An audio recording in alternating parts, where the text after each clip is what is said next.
station. Silipin natin yung ginagawang istasyon ng Clark. Kaakyat na tayo dito sa may Abacan Bridge. Ito na yung bago nilang disenyo ng mga bago dito. Lagi kasi ito yung Abacan Bridge na may mga disenyo.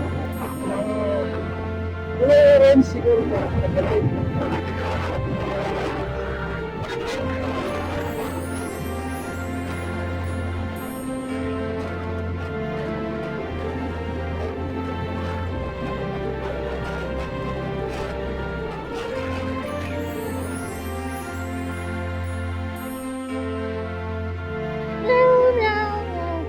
So andito na po tayo no, sa mga Martes. So dito ang parte na to ay papunta po yan ng ano. Pag diretsuhin mo yan, yung NEC arrow ay diretso na po yan papunta dun sa Angeles Station, Old Angeles Station, diretso lang yan. So ito ang side na yun, yan oh, wala pa. So ito nga dating ginawa nila ng bako dati. Nung last nakuna natin to, ano to eh, you know. Yung last natin nakunan to, mayroon pa lang silang ano dito. Dito, no? So dati hinuhukay pa lang nila, no? O, di ba? Pagbalik natin, eto na. May tumatayo ng 2 poste. Oh, di ba? Oh, 2 poste na. At nandito na rin yung isang gantry nila. At matapos na rin nila yung ginagawa nila na yan oh, mga portal beam, portal column at saka yung isang column sa poste na may pahaba yung per head. Yan. At nakapatong na yung kanilang gantry. Probably itong gantry na to ay papunta na po ito ng norte. Yung ano nito. So 2 gantry na yung nagtulong-tulong dito. At itong isang gantry na dito sa may kanang bahagi natin, mukhang nakailang span na yan. So makikita natin na pagpasok natin doon. So ito po yung pinakalitis sa bungan mo pa lang dito sa may dito sa may bahagi dito ng SM mo. Yan. So ito yung pinaka-latest. Nang last nagpunta tayo dito, hindi pa to ganito na, wala pa yung mga ano pa lang yan, mga hukay-hukay, naghuhukay pa lang sila. Ngayon, tapos na ang poste. Ganun kabilis. Ganun sila kabilis. Bagay, ilang ano ba tayo nakapunta dito? Yan. So dito, papasok na po tayo doon sa may gagawing Clark Station. Tignan natin. Ano? So, yun. So, ongoing pa rin yung paggawa nila ng ano dito sa portal. Ano ba yung column na yan? Ongoing pa rin. Yan o. So, yan yung ginawa nila. Tsaka yan yung portal column nila. At yun, papasok na tayo.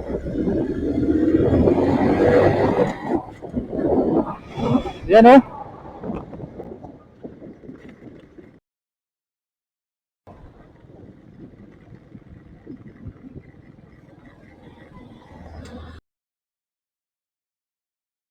Magmula pagpasok mo doon sa may doon sa pinaka-gate nila.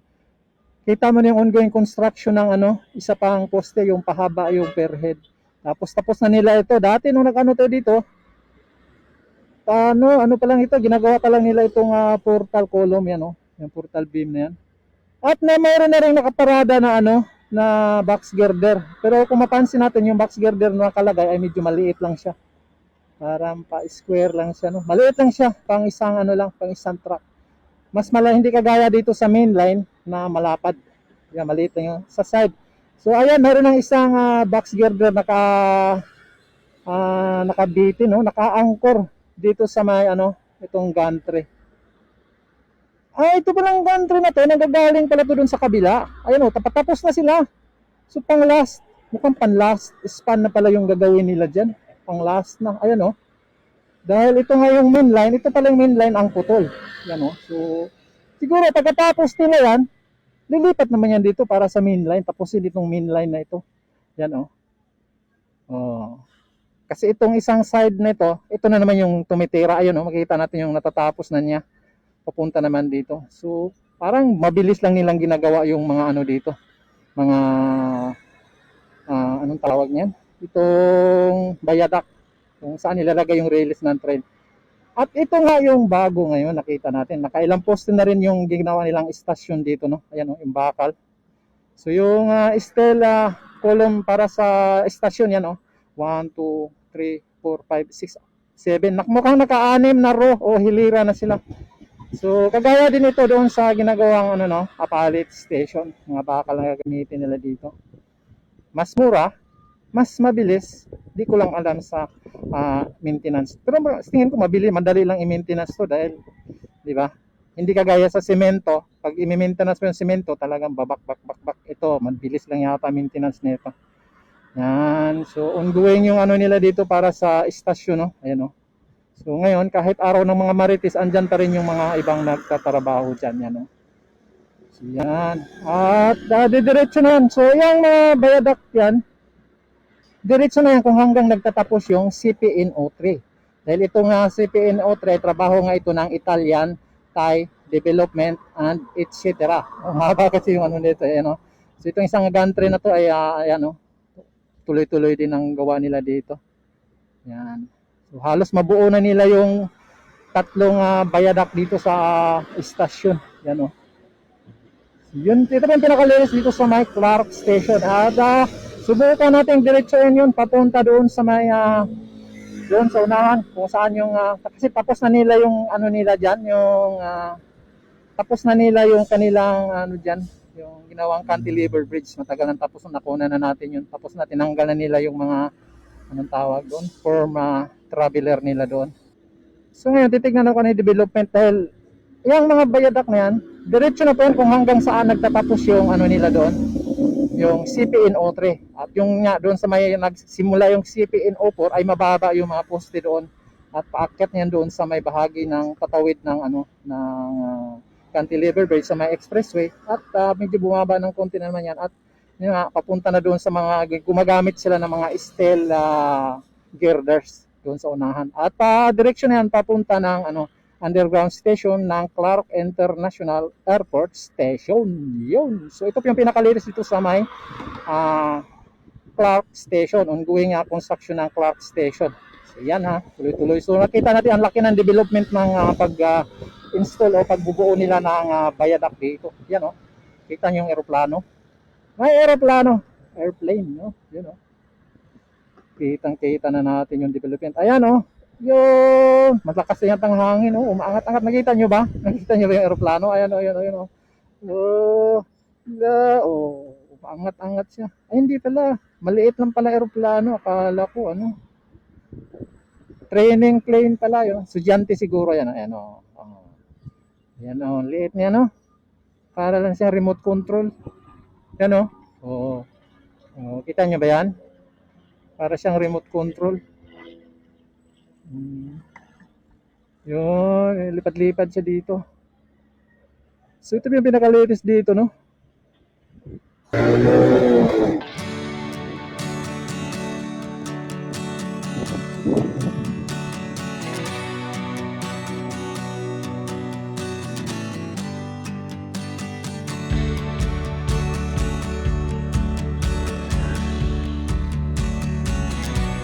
Yun, so yan po yung bakal, no? Manipis pa lang yung bakal na natapos nila. Pero ongoing pa. So ditong parte na to, ayan, So ditong parte na to, ayan, Yan, naghuhukay na sila dito. Naghuhukay.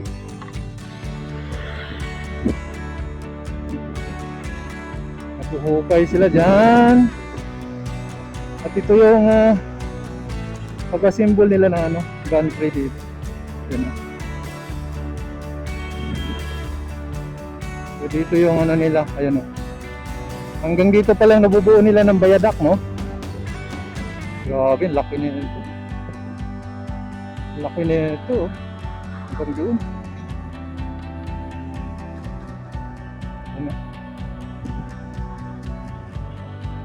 grabe, laki.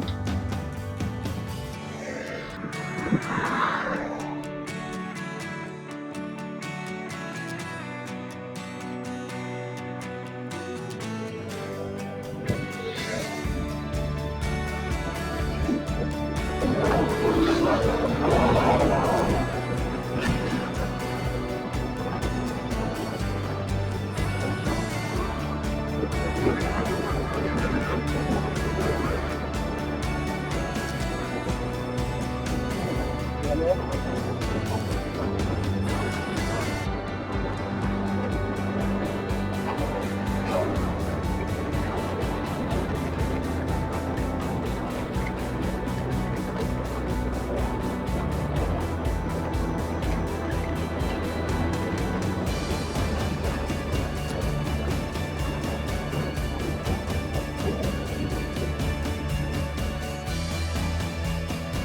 Humahaba na naman yung mga talahib. Yung mga talahib ang humahaba dito.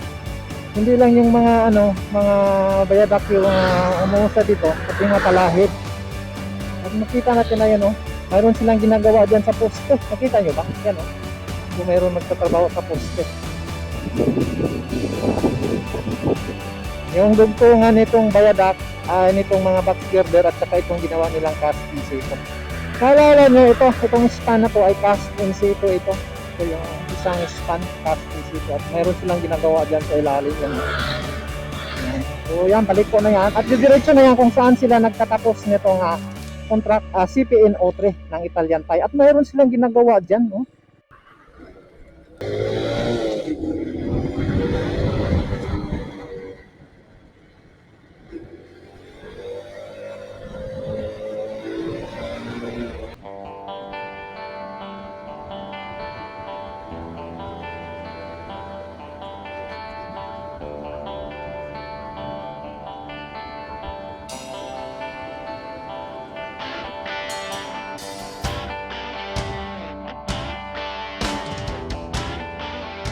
Dito nagtatapos yung CPNO3 at nagsisumala itong CPNO4.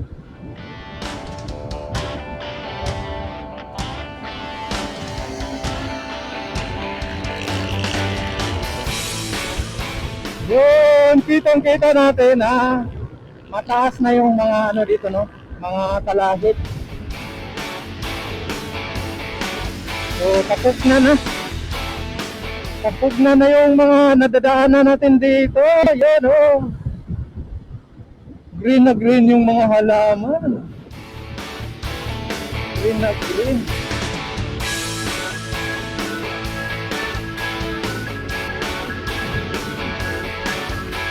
So dito mababa pa. Dito naman, ayan unti-unti nang tumaas ito pero hindi na natin makita dahil na harangan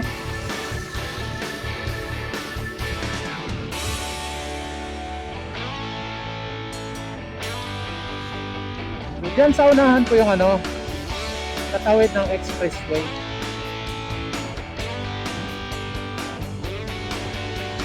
Lakas ng hangin.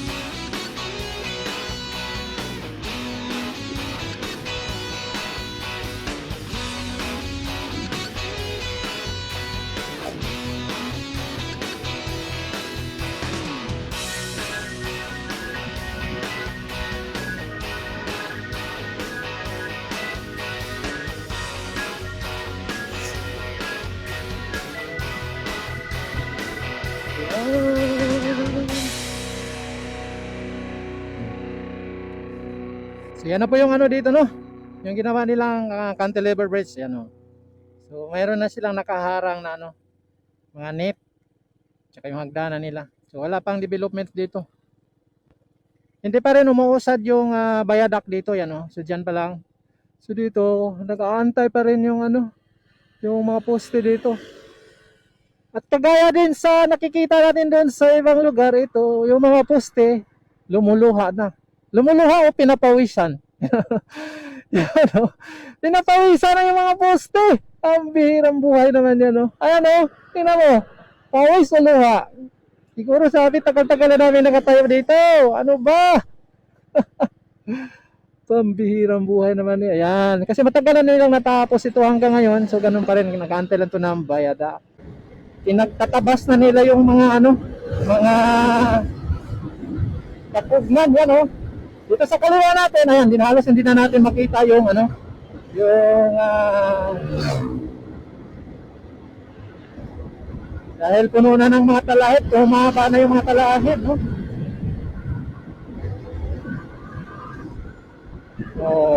So diretso na po yan papunta doon sa may underground station. At ito po nga po yung sinabi natin dati na mayroong ano no, ayan oh, mga steel girders yung ginamit nila dito. Yan. So hanggang dyan pa rin, wala pa rin development dito. Yun nga lang ang nagde-develop dito, itong mga halaman. Mga kasagbutan, yan oh. Pero inumpisahan na nilang ano, pinatabas na nila yan. Malinis na. Dito sa ano natin, harap natin, ayan, malinis na rin yung mga ano dito. So yun, yan. So dire-diretso po yan papuntang ano no, papuntang underground station ng Clark International Airport. Yun. So nakikita nyo na yung development ng dito no, mula nung hindi tayo nakabalik dito ng matagal. Ayun. Yan po yung development na nakikita natin dito sa may dun sa Clark Station at ditong parte na ito. Alright.